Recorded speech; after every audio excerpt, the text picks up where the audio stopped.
Ever just jump on the treadmill, press the on button and start running because you've not really thought about what you're going to be doing? Yeah, that's me every time. Well, today we're going to take you through 3 key workouts to do on a treadmill. And we're going to demonstrate that using Zwift because we think it's a really fun way to do structured workouts in a game setting. But ultimately you can replicate any of the workouts we're going to talk about on any treadmill. Yeah, and Zwift is free to use. You might need to get a foot pod in order to connect Zwift up to the treadmill that you're using, but we say that's only kind of the same as buying a resistance band or weights if you're going to do a home workout. And if you do need any tips on how to set up Zwift and get going, then check out our video all about that. And if you're heading into the gym to use the treadmill for running, it can be a brilliant way of combining a running workout with a strength and conditioning workout as well, if you're short of time. So please do stay tuned for those 3 key workouts. We're going to demonstrate some from around 30 minutes right up to just under an hour. But before you do, if you haven't already, please do hit subscribe and tap the bell icon to be notified when we upload new videos all about running, which we do every week.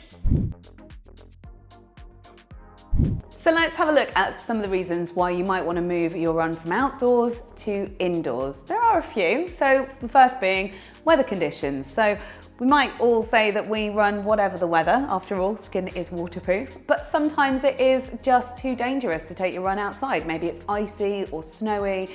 You're not going to want to try and hit some top speeds if the conditions underfoot aren't great. And the same can be said if it's too hot as well. So running in the heat can be really difficult and will affect your pace as well. So if you move it indoors, then you have better control over that. That's right, and ultimately a treadmill workout can also be a way of keeping you honest with regards to the distance and the paces that you want to hit. When you head outside, then your pace might fluctuate because it's quite difficult to control. You might get distracted, particularly if you're not looking at your phone or your watch all the time, which we wouldn't recommend anyway. Heading onto the treadmill, you hit a button, set the speed, and it'll stay at that speed unless you make the conscious decision to hit another button to slow it down. And I think that's a pretty good motivator to stay at that pace.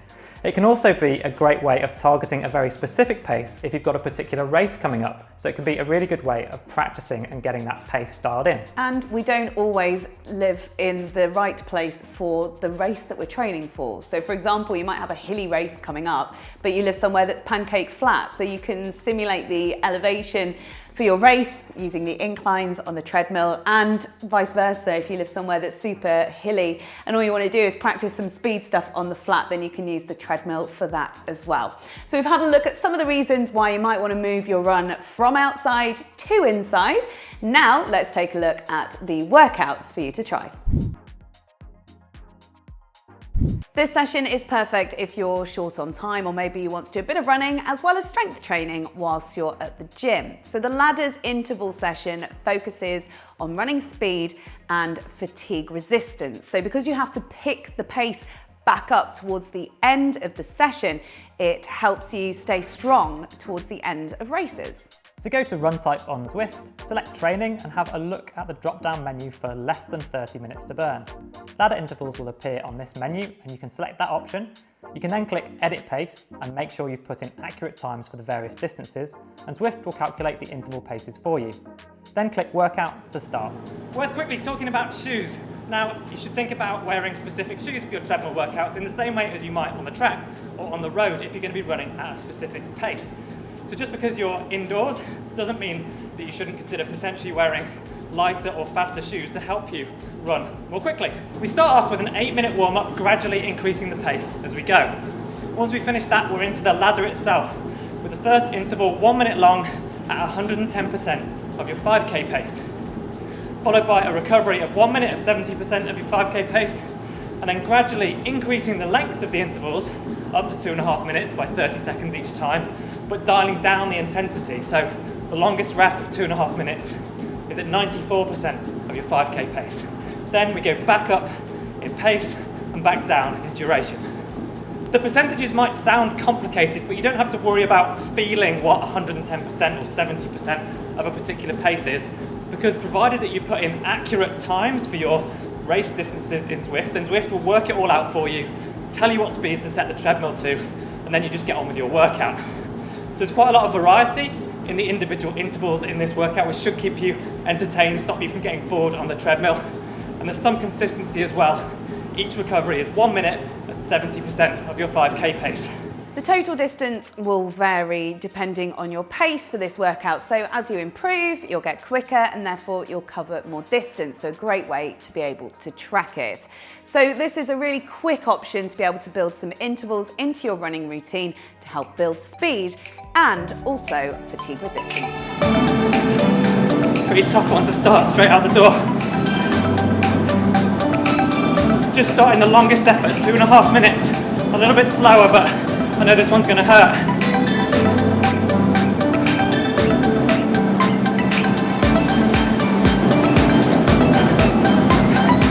Here's the cool down.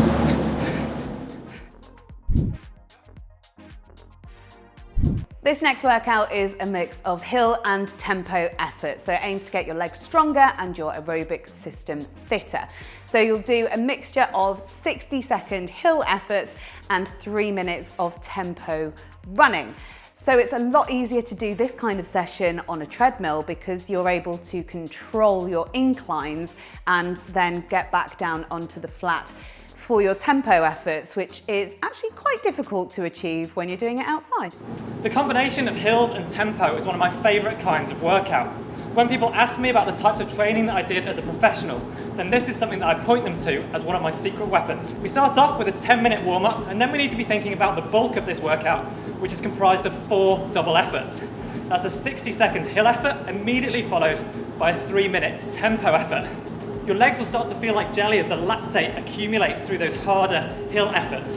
And then ultimately the whole point of this workout is that you're training your body's aerobic system to effectively deal with that lactate during those 3-minute tempo efforts. So this workout is a great way of doubling up during a run. The hill stuff will target strength and power, whilst your tempo efforts can increase your stamina and could also help to improve your form as well. End of the hill effort, treadmill back down to 1%, straight into 3 minutes tempo.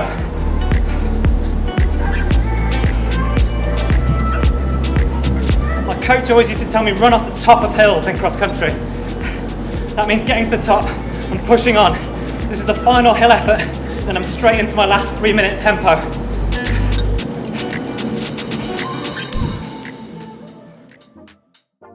Our third workout is a 5K race simulation. So it's taken from the Zwift Academy training plan that's been devised by Terence Mahone, who's coached some of the best runners in the world from 1,500 meters right up to 50K. The 5K race simulation is taken straight from the world of professional running, and I've actually competed against some of Terence's athletes who trained using this. It might not look like much written down, but trust me, it's a tough one, and it's really great preparation for race day and to help you hit your target pace.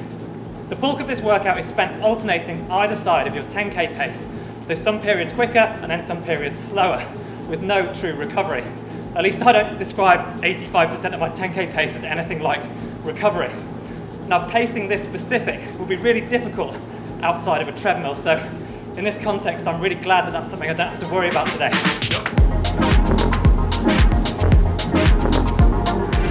That session is definitely a really tough one.